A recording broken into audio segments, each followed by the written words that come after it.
After meeting with her French and British colleagues in New York, U.S. Secretary of State Hillary Clinton went before the United Nations Security Council to support Arab League action against Syrian President Bashar al-Assad.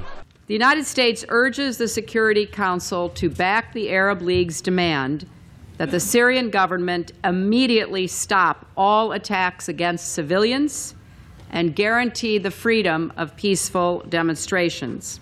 Secretary Clinton says President Assad has driven his country to the brink of chaos, and the longer he continues, the harder it will be to rebuild Syria once he's gone. We all know that change is coming to Syria.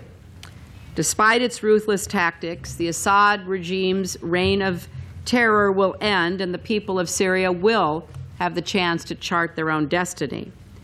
The question for us is, how many more innocent civilians will die before this country is able to move forward toward the kind of future it deserves?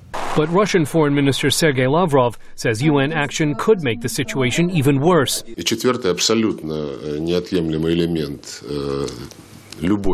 essential element of any UN resolution must be the firm statement that this resolution cannot be interpreted to justify any kind of outside military intervention in Syria. Для оправдания чьего бы то ни было внешнего вооруженного вмешательства в сирийский кризис. Steve Heidemann, a Middle East analyst for the United States Institute of Peace, says Moscow fears a change of government in Damascus would weaken Russia's position. If the regime were to change and Syria were to move in a more pro-Western direction, I think the Russians would view that as a blow to their strategic posture in the region.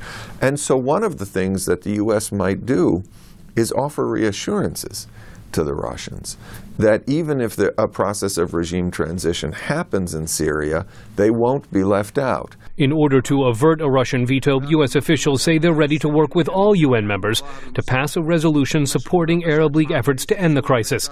Secretary Clinton says failing to do so would abandon the Syrian people and embolden a dictator. Scott Stearns, VOA News, Washington. On some violations of human rights committed against them, or indeed helped in the